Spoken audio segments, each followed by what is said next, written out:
Hello teacher. नमस्ते, मी अपूर्वा. माझ्या चॅनलवर तुम्हा सर्वांचे स्वागत करते. ऊन तर फारच कडक पडतं आहे आणि ह्या दिवसात मुलांचं फेवरेट म्हणजे काय असतं? आईस्क्रीम, ते पण अजून मँगोचं. म्हणजे वाव, ते मिळालं तर ते फारच खुश होता.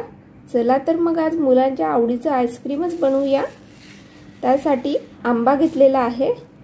आंब्याचे आपल्याला स्लाइस करून घ्यायचे आहे.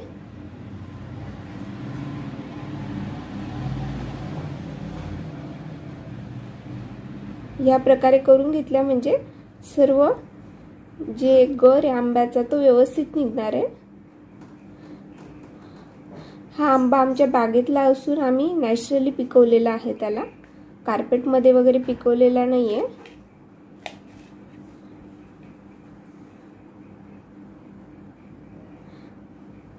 तुम्हाला जर फक्त गर खायला द्यायचा असेल लहान बाळांना तर तुम्ही त्याचे छोटे छोटे स्लाइस करा. तुमचं बाळ जर 1 वर्षाच्या अगदी खालचं असेल तर त्याला तुम्ही अगदी छोटे छोटे स्लाइस करून देऊ शकता. म्हणजे अशा. माझा अथर्व जेव्हा लहान होता ना तेव्हा आम्ही त्याला अगदी अशा स्लाइस करून खाऊ घातलेले आहे. बघू शकतात तुम्ही, 1 वर्षाचाच होता तेव्हा आम्ही त्याला एवढे स्लाइस करून खाऊ घातलेले आहे. आता माझं बाळ जरा मोठं झालेलं आहे तर आम्ही त्याला डायरेक्ट हातामध्ये स्लाइस करून देतो. 1.5 ते 2 वर्षाच्या बाळाला तुम्ही अशी स्लाइस देखील देऊ शकता. ते मस्त हातात धरून खातात. आता सगळ्या स्लाइस मी पटापट करून घेते. आंब्याच्या सालींचा आणि कोळीचा सगळा गर मी आता काढून घेतलेला आहे. आता हा गर आपल्याला एका हवाबंद डब्यामध्ये टाकायचा आहे. म्हणजे आपण हा गर थोड्या वेळासाठी फ्रीजमध्ये ठेवणार आहे झाकण लावून.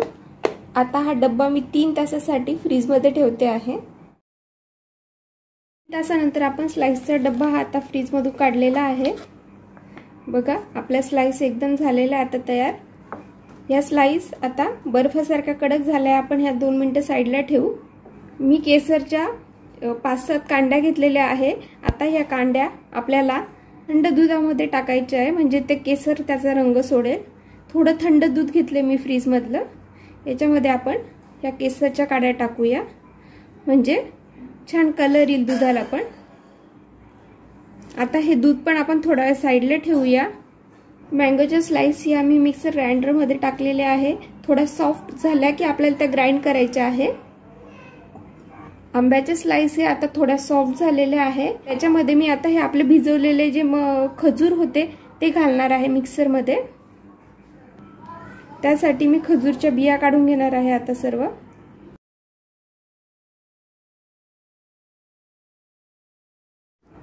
खजूरच्या बिया काढून घेतलेल्या आहे.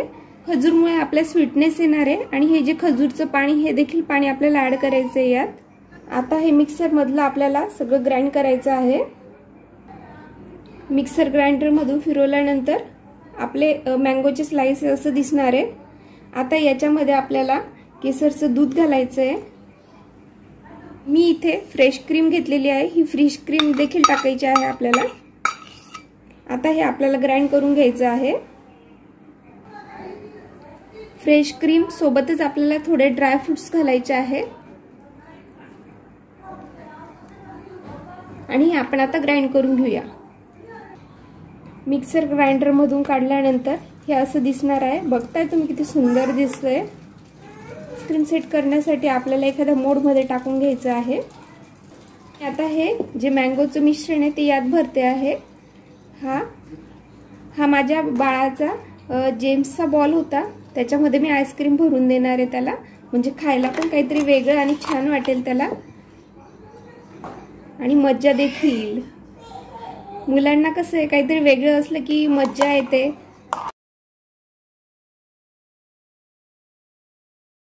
आता ही आईस्क्रीम आपण अशी थोडी ठोकून घ्यायची आहे. म्हणजे जे काही एअर वगैरे असतो तो निघून जाणार आहे. ते टाकलेल्या आईस्क्रीमला आपण व्यवस्थित सेट करून झालं की त्यावर आपल्याला गार्निशिंग साठी थोडे ड्राय फ्रुट्स टाकायचे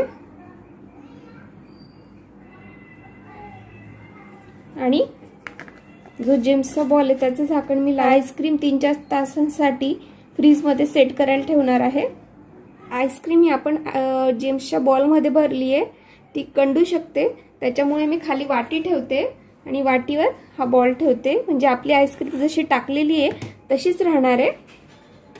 आणि आपण 3-4 तासाने आता ही आईस्क्रीम बघूया. आता 3 तासामध्ये मी आईस्क्रीम फ्रीजमधून काढली आहे. तर बघू शकता तुम्ही आपली किती सुंदर आईस्क्रीम आता रेडी आहे. आता ही आईस्क्रीम मी माझ्या बाळाला खायला देणार आहे. आवडली का तुला मला सांग? आणि मम्माला काय म्हणशील तू? वेलकम बेटा. वेलकम बेटा. खा, तुझ्यासाठीच करते बेटा मी छान छान. उरलेल्या बॅटरीची आईस्क्रीम मी डब्यात सेट करायला ठेवली होती, ती ह्या प्रकारे झालेली आहे. तर ह्या समरमध्ये तुम्ही देखील मँगोची आईस्क्रीम एन्जॉय करा.